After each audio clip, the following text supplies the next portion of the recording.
வணக்கம் ஃப்ரெண்ட்ஸ். இன்றைக்கி காலையில் என்ன சமையல்னு செய்கிறதுன்னு தெரில. அதனால் வெளியில் காய்கறிகளாக வாங்கிட்டு வந்துட்டு சாம்பார், பொரியல், வறுவல்லாம் செய்யலான்னு யோசிச்சுட்டு இருந்தேங்க. அடுப்பில் இண்டக்ஷன் ஸ்டவ்வில் வந்து தண்ணி பானையில் கொதிக்க வச்சுட்டு ரைஸும் போட்டேன்.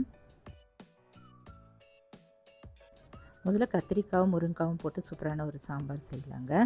அதுக்கு நான் கத்திரிக்காய் முருங்காயெலாம் நல்லா கழுவிட்டு கட் பண்ணி எடுத்து வச்சுட்டேன். கோஸ் பொரியல், அதுக்கப்புறம் சேப்பங்கிழங்கு அதையும் வச்சுட்டு வறுவல். சூப்பரான இந்த லஞ்ச் மெனு எப்படி செய்யலான்னு பார்க்கலாம். இந்த சிங்கில் வந்து ஒரு ஸ்டாண்ட் ஒன்று வச்சுருக்கேன் பாருங்கள். இது வந்து ஆன்லைனில் வாங்கின சாதம் வடிகட்டுற ஸ்டாண்டுங்க. இது எப்படி வருதுன்னு தெரியல, இது வச்சு பார்க்கலாம் அப்படின்னு சொல்லி வாங்கினேன். பார்ப்போம். சாதம் வெந்தது இதில் வடிக்கலாம். பருப்பு வந்து ஒரு அரை டம்ளர் அளவு குக்கரில் வேக வச்சுட்டு நல்லா எடுத்துகிட்டு கடைஞ்சிட்டு எடுத்து வச்சுட்டேங்க. துவரம்பருப்பு அதுவும் நல்லா வெந்து போயிருந்தது. இப்போது காய்கறிகளாக கட் பண்ணிக்கிட்டேன். சேப்பங்கிழங்கு வந்து ஒரு குக்கரில் போட்டுட்டு கொஞ்சம் தண்ணி, மஞ்சத்தூள் இதெல்லாம் போட்டு 2 விசில், நம்ம வெயிட் போட்டு 2 விசில் வச்சுட்டு இறக்கி வச்சிடலாம். நல்லா அதுவும் வெந்துருச்சுங்க.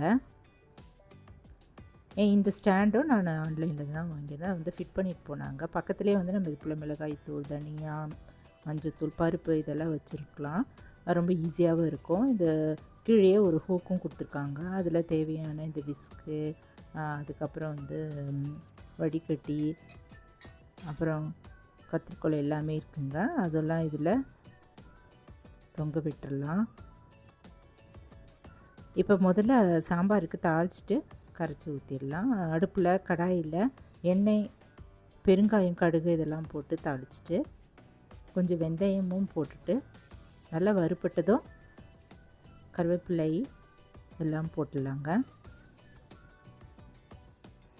கூடவே ஒரு வெங்காயம், பெரிய வெங்காயம் போட்டு லைட்டாக அப்படி ஒரு நிமிஷம் வதக்கிட்டு, தக்காளி, அரை தக்காளி இருந்தால் போதும் இருக்குது, அதையும் கட் பண்ணிவிட்டு, பச்சை மிளகாய் இதெல்லாம் போட்டு வதக்கிட்டு, கட் பண்ணி வச்சுருக்கிற 3 கத்திரிக்காய், 2 முருங்கைக்காய் இதெல்லாம் போட்டு லைட்டாக இதுக்குள்ளே வதக்கிட்டேங்க. நான் சாம்பார் இந்த போல் தான் செய்வேன். ரொம்ப அருமையாக சூப்பராகவும் இருக்கும்.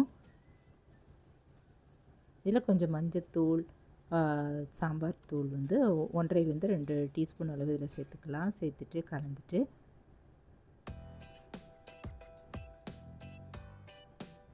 கொஞ்ச நேரம் அது போல் வதக்கிடலாம். அது போல் வதக்கிறதால நைட்டு வரைக்கும் நல்லாயிருக்குங்க. இதில் கொஞ்சமாக புளி தண்ணியும் நல்லா கரைச்சி ஊற்றிடலாம். லெமன் சைஸ் அளவு புளி வந்து ஊற வச்சுருந்தேன். கரைச்சி ஊற்றிட்டு உப்பு 1 டீஸ்பூன் அளவு போட்டு தண்ணி ஊற்றிட்டு நல்லா வேக வச்சுக்கலாம். இப்போ இந்த ரைஸு நல்லா வெந்துருச்சுங்க. இது வடிச்சிடலாம்.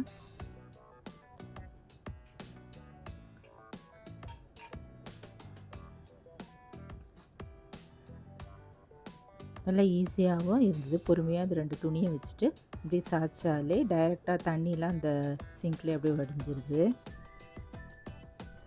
நான் இப்போ பாத்திரம் வச்சுட்டு நம்ம இந்த ட்ரெயினரில் வச்சு தான் வடிகட்டுறது.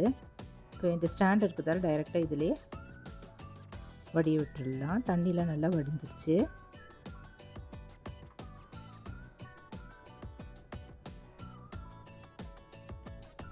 வடிஞ்சதையும் எடுத்து வச்சுட்டேங்க. இந்த பருப்பு நல்லா கடைஞ்சிட்டு கொதிச்சிட்ருக்கிற இந்த புளி தண்ணியில் ஊற்றிடுவோங்க.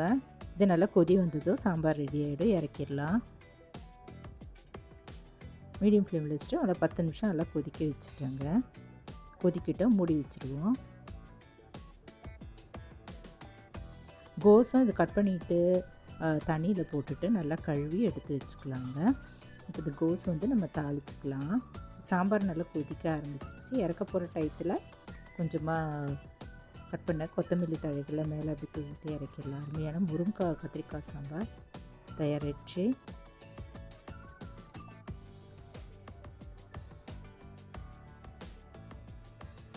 இப்போ இந்த கோஸுக்கு வந்து ஒரு கடாயில் அரை டம்ளர் தண்ணி ஊற்றிட்டு, தண்ணி கொதிச்சதும் தண்ணியெல்லாம் புழிஞ்சிட்டு இதில் போட்டு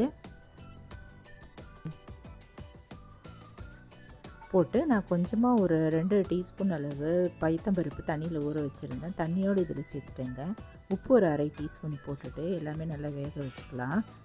கரண்டி இதுக்குள்ள கலந்துட்டு மூடி வச்சுட்டேன். நல்லா வெந்துருச்சு. இதுக்கு தாளிச்சுக்கலாங்க. கடுகு, உளுத்தம்பருப்பு, பச்சை மிளகாய், பெருங்காயம் இதெல்லாம் போட்டு நல்லா வறுத்துட்டு கொஞ்சம் போல் இதில் தேங்காயும் ஆட் பண்ணிக்கலாம். 3-4 டீஸ்பூன் அளவு தேங்காய் அதே இதில் சேர்த்துட்டு வறுத்துட்டு வேக வச்சுருந்த கோஸ் இதில் போட்டுட்டு 2 நிமிஷம் போல் வதக்கிட்டு நம்ம இறக்கிடலாங்க. நல்லா டேஸ்டான கோஸ் பொரியலும் தயாராகிடுச்சு.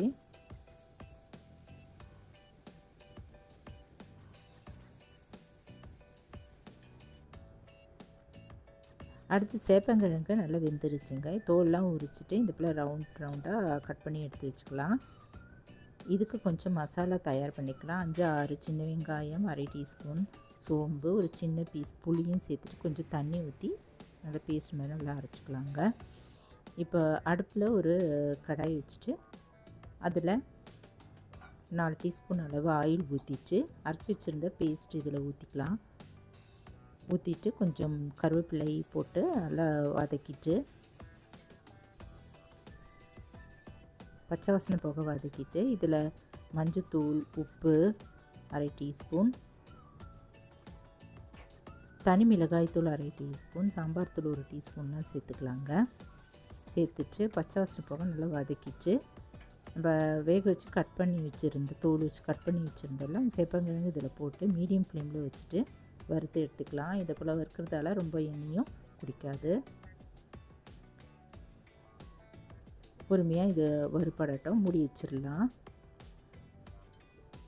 ஒரு 5 நிமிஷத்துக்கு ஒரு தடவை நம்ம லைட்டாக இது போல் கலந்துக்கலாங்க.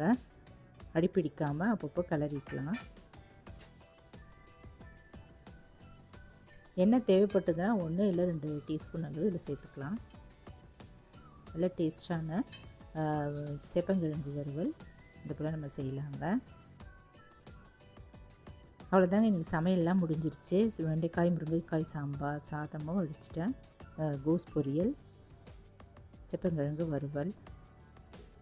இந்த லஞ்ச் மெனுக்கு வந்து நீங்களும் ட்ரை பண்ணி பாருங்கள். இந்த வீடியோ பிடிச்சதுன்னா இந்த சேனலை சப்ஸ்கிரைப் பண்ணிக்கோங்க, லைக் பண்ணுங்கள், ஷேர் பண்ணுங்கள், கமெண்ட் பண்ணுங்கள். தேங்க்ஸ் ஃபார் வாட்சிங். நன்றி, வணக்கம். நம்ம அடுத்த வீடியோவில் பார்க்கலாம்.